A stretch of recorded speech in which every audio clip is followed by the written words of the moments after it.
কয়েকদিন ধরেই বুকে একটা চাপ ধরা ব্যথা, মাঝে মাঝে ব্যথাটা হার্টের বা হাতের দিকে চলে আসছে, মাঝে মাঝে চোয়ালের দিকে যাচ্ছে।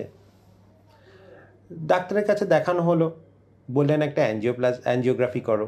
অ্যাঞ্জিওগ্রাফি করা হলো, দেখা যাচ্ছে যে হার্টের ধমনী ব্লক আছে। বাইপাস করলে ভালো হয়, কিন্তু যদি স্টেন্টে কাজ হয়ে যায় ডাক্তারবাবু একটু দেখুন না। এই রকম প্রশ্ন আমার কাছে অনেক পেশেন্ট করে। নমস্কার, আমি heart surgeon doctor Sujoy Chatterjee. এই প্রতিবেদনে আপনাদের স্বাগত জানাই। বাইপাস, স্টেন্টিং কোনটা করলে ভালো? বাইপাসে কাটতে হয়, স্টেন্টিং দিয়ে কি কাজ হয়ে যাবে? কিন্তু আমাদের ডাক্তারি শাস্ত্রে বা কার্ডিয়াক সায়েন্স এর যে জার্নালস আছে বা বই আছে, সেখানে কিন্তু বাইপাস, স্টেন্টিং কখন কোনটা করা উচিত, কোনটা করা উচিত না, তার কিন্তু বিস্তারিতভাবে ইন্ডিকেশনস দেওয়া আছে। দেখুন, আমার হার্টের কাজ করার জন্য, হার্টকে পাম্প করার জন্যে প্রচুর পরিমাণে এনার্জি দরকার হয় এবং সেই এনার্জিটা গ্লুকোজ এবং অক্সিজেন থেকে আসে। এবং গ্লুকোজ অক্সিজেন হার্টের প্রত্যেকটা কোণায় পৌঁছে দেয় একটা নেটওয়ার্ক অফ ব্লাড ভেসেলস বা রক্তের শিরা, যাকে আমরা বলি কোরোনারি আর্টারিজ। হার্টে মোটামুটি মেন রাইট সাইডের জন্য একটা আর্টারি, যাকে আমরা বলি রাইট কোরোনারি আর্টারি, লেফট সাইডের জন্য একটা আর্টারি, যাকে লেফট কোরোনারি আর্টারি, এবং লেফট কোরোনারি আর্টারিটা আবার দুটো ভাগে ভাগ হয়ে যায়, left anterior descending and left circumflex artery, এবং তাদের শাখা প্রশাখা গিয়ে হার্টের প্রত্যেকটা কোণায় রক্ত পৌঁছে দেয়।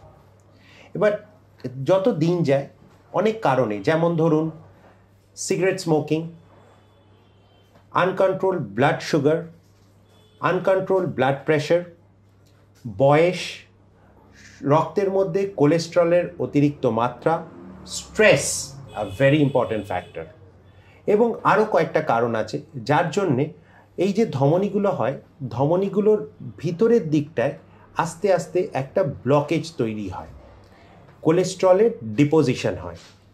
তো কি হচ্ছে যে যত দিন যাচ্ছে আস্তে আস্তে, এটা ধরুন জাস্ট শুরু হয়েছে, আরও আস্তে আস্তে যেতে যেতে যেতে যেতে যেতে যেতে এটা ধমনীটা মোর দ্যান 50% ব্লকেজ হয়ে গেল। এবার আরও দিন যত যাচ্ছে তখন ওটা হয়তো 100% ব্লকেজ হয়ে যাবে।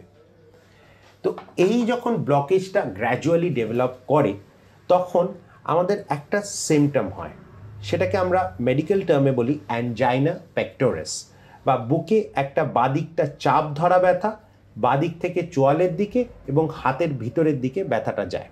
প্রথম দিকে আস্তে আস্তে এরকম দেখা যায় যে ব্লকেজটা যখন গ্র্যাজুয়ালি ডেভেলপ করে, তখন লোকে রেস্টে বা কম কাজ করছেন তখন ঠিক আছে, কিন্তু যত লোকে কাজ বেশি করে, এক্সাইটমেন্টে একটা বুকে চাপ ধরা ব্যথা আসে, এবং একটু রেস্ট নিলে ব্যথাটা ঠিক হয়ে যায়।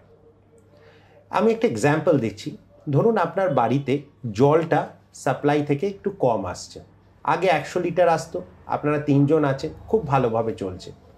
আস্তে আস্তে সেটা কমে 50 লিটার হয়ে গেল, তারপর 40 লিটার হয়ে গেল। তো আপনারাও বাড়িতে যারা 3 জন রয়েছেন, আস্তে আস্তে নিজের কাজটা কমিয়ে দিচ্ছেন, জলের ব্যবহারটা কমিয়ে দিচ্ছেন, ভালোভাবে রয়েছেন। কিন্তু হঠাৎ যদি বাড়িতে 10 জন লোক চলে আসে, তখন কিন্তু ওই 40 লিটার জলে খুব প্রবলেম হয়ে যাবে, তাই না? তো এটাও ঠিক সেরকম, রেস্ট নিচ্ছেন তখন কিন্তু হার্টে রক্তটা যা আছে হার্ট চালিয়ে নিচ্ছে, কিন্তু যখনই আপনি এক্সাইটমেন্ট করছেন বা দৌড়চ্ছেন বা কোনো উত্তেজনার সৃষ্টি হচ্ছে আপনার মধ্যে, তখন কিন্তু বুকে ব্যথাটা আসছে। অনেক সময় কি হয় যে এই যে অ্যারাউন্ড 70% ব্লকেজটা রয়েছে, এতে একটা ক্লট বা রক্তের দলা গিয়ে কমপ্লিটলি 100% ধমনীটাকে ব্লক করে দেয়। আর যখনই 100% ব্লকটা হয়ে যায়, তখন হঠাৎ যেটুকু রক্ত পাচ্ছিল একদম রক্ত বন্ধ হয়ে যায়। হঠাৎ করে কর্পোরেশন থেকে জল দেওয়া বন্ধ করে দিল, কেমন হাহাকারটা সৃষ্টি হয় বাড়িতে? ঠিক সেরকমই হার্টের মধ্যে একদম একটা পোর্শনে রক্ত যাওয়া বন্ধ। কি কন্ডিশন হয়? Heart attack. বুকে ব্যথা আর কমছে না, অনেক সময় মৃত্যুও হতে পারে। তো এইরকম সিমটম অ্যাভয়েড করার জন্যে যেটা করা উচিত, সেটা হচ্ছে যে যখনই বুকে চিনচিন করে ব্যথা, বুকে চাপ ধরা ব্যথা, বা কারোর যদি এই যে রিস্ক ফ্যাক্টরগুলো বললাম 5-6টা, সেই রিস্ক ফ্যাক্টরগুলো থাকে, কারোর ফ্যামিলিতে যদি হার্টের ধমনী ব্লকেজের কোনো কমপ্লেন থাকে তাহলে নিজেকে সব সময় চেক আপ করিয়ে নিন। কিভাবে চেক আপ করবেন না, এই যে ধমনী ব্লকেজ আছে কি না জানার জন্য the most definite investigation is an angiography. আগেও আমি বলেছি সিটি স্ক্যানের মাধ্যমে করা যায় সিটি অ্যাঞ্জিওগ্রাফি বা একটা কনভেনশনাল অ্যাঞ্জিওগ্রাফি, যেটা হাতের মধ্যে একটা তার ধমনীর মধ্যে ঢুকিয়ে দিয়ে ডাই পুশ করা হয়, এক্সরের মাধ্যমে আমরা দেখতে পারি কোথায় কোথায় ব্লকেজ রয়েছে। Echocardiography ECG definitely first investigation, সব জায়গায় হয়, ছোটোখাটো ল্যাবরেটরিতেও হয়। করলে আমরা একটা আন্দাজ পেতে পারি কোথাও ব্লকেজ কি আছে, কিন্তু ডেফিনেট না, কেননা ইকোকার্ডিওগ্রাফি অ্যান্ড ইসিজি একদম নর্মাল থাকলেও কিন্তু আপনার ধমনীতে ক্রিটিক্যাল ব্লকেজ থাকতে পারে। যখন ব্লকেজ বহুদিন থাকার জন্যে হার্টের একটা পোর্শন বা একটা মাসেলের জায়গা কাজ করছে না, কম কাজ করছে, তখন ইকোকার্ডিওগ্রাফিতে একটা আন্দাজ দেয় যে আপনার হয়তো ধমনী ব্লকেজ আছে। বা রক্ত না পেয়ে একটা ভালভ লিক করতে আরম্ভ করলো, তখন একটা আন্দাজ পাওয়া যায়। এক আধটা heart attack, silent heart attack, হয়তো মাইল্ড হার্ট অ্যাটাক হয়ে গেল, তখন আমরা ইসিজিতে বুঝতে পারি। কিন্তু কিছু না হয়েও কিন্তু আপনার খুব ক্রিটিক্যাল ব্লকেজ থাকতে পারে। তো সেটার জন্য angiography is the most important investigation. এবার অ্যাঞ্জিওগ্রাফি দেখার পর আমরা দুটো জিনিস, একটা অ্যাঞ্জিওগ্রাফি দেখি আর একটা আমাদের পেশেন্টকে দেখি। অ্যাঞ্জিওগ্রাফিতে আমরা কি দেখি না, কোথায় ব্লকেজ আছে, ব্লকেজটা কি ধমনীর উৎসে আছে না একটা সাইড ব্রাঞ্চে আছে। So site of blockage is important. Number 2, number of blockage, একটা আছে, দুটো আছে না তিনটের অধিক ব্লকেজ আছে। নাম্বার 3, এক্সটেন্ট অফ ব্লকেজ, মানে ব্লকেজটা কি ছোট্ট ব্লকেজ না একটা লং সেগমেন্ট ব্লকেজ।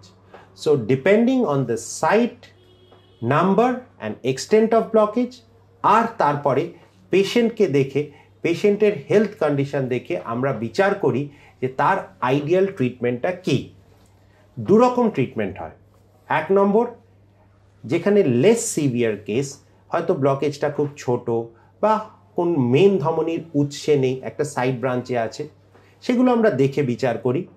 তখন অ্যাঞ্জিওপ্লাস্টি আর স্টেন্ট করা হয়। সেটা কি না, যেভাবে অ্যাঞ্জিওগ্রাফি করা হয়, হাতের মধ্যে একটা তার ঢুকিয়ে দেওয়া হয় ধমনীর মধ্যে, তেমনই একটা বেলুন টিপ তার হাতের মধ্যে দিয়ে ঢুকিয়ে দিয়ে ব্লকেজটাকে ফুলিয়ে দেওয়া হয় এবং যাতে যাতে ব্লক আবার না হয়ে যায় একটা স্টেন্ট পরিয়ে দেওয়া হয়। So this is angioplasty.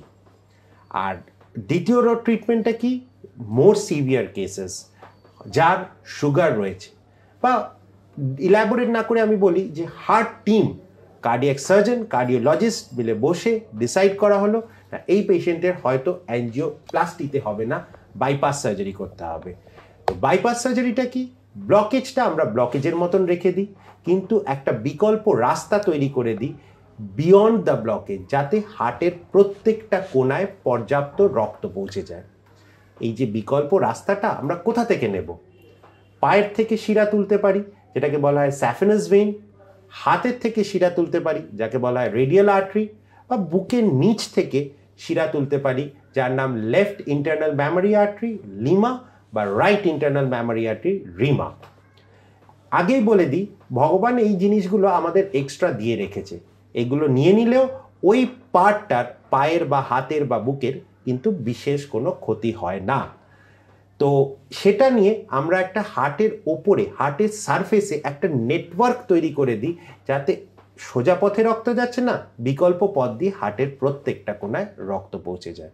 এটা হচ্ছে বাইপাস সার্জারি। তো বাইপাস সার্জারি করা হোক বা অ্যাঞ্জিওপ্লাস্টি করা হোক, প্রসিজিওরের পরে আমাদের মেন উদ্দেশ্য হচ্ছে কমপ্লিট রিভ্যাসকুলারাইজেশন, যাতে হার্টের প্রত্যেকটা কোনায় আমরা পর্যাপ্ত রক্ত পৌঁছে দিতে পারি।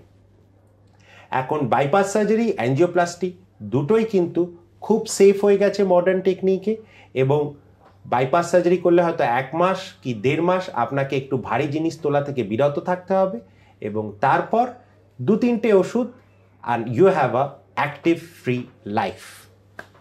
নমস্কার।